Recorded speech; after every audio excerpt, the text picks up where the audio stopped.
رسول اللہ صلی اللہ علیہ وسلم نے فرمایا کہ جب کسی بندے سے گناہ ہوتا ہے اور وہ اللہ کے سامنے ہاتھ اٹھا کے توبہ کرتا ہے تو اللہ فرشتوں سے کہتے ہیں کہ دیکھو یہ مجھ سے توبہ کر رہا ہے نا، اس کو یقین ہے کہ کوئی خدا ہے، کوئی رب ہے جو اس کے گناہ پہ سزا بھی دے سکتا ہے اور معاف بھی. حالانکہ ابھی اللہ نے سزا دی نہیں ہے، کوئی نظر بھی نہیں آ رہی سزا اس کو یقین ہے کہ میرا کوئی رب ہے جو اس گناہ پہ سزا بھی دے سکتا ہے اور معاف بھی کر سکتا ہے، تبھی یہ مجھ سے گڑ گڑا کے معافی مانگ رہا ہے. تو میں اس کے عمل کی لاج رکھتا ہوں. بہت سے گناہ کرتے ہیں، نہیں ہاتھ اٹھاتے اللہ کے سامنے، اور اللہ کو دیکھنے کے بعد تو سارے ہی ہاتھ اٹھائیں گے، تو پھر تو سارے اٹھا لیں گے ہاتھ، توبہ کریں گے.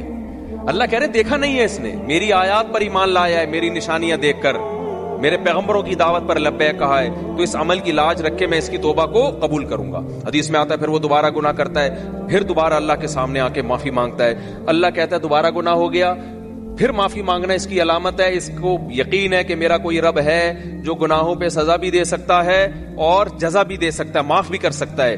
تو پھر یہ معافی مانگ رہا ہے. نبی صلی اللہ علیہ وسلم کی حدیث کا مفہوم ہے 70 دفعہ بھی کوئی گناہ کر کے 70 دفعہ توبہ کرے گا تو اللہ اس کے اس جذبے کی لاج رکھ کر اس کے گناہ کو معاف کرے گا. اس کا مطلب یہ نہیں کہ آپ 70 دفعہ گناہ کریں، مقصد ایک سمجھانا ہے کہ توبہ میں تاخیر نہ کریں. تو اللہ معاف کیوں کر رہا ہے؟ اس کے اس توحید والے نظریے کی بیس پر کہ اس کو پتا ہے کہ مجھے گناہ معاف کروانے کے لیے میرے پاس اللہ کے سوا کوئی آپشن نہیں ہے. تو توحید اللہ کو بہت پسند ہے، شرک سے اللہ کو بہت زیادہ نفرت.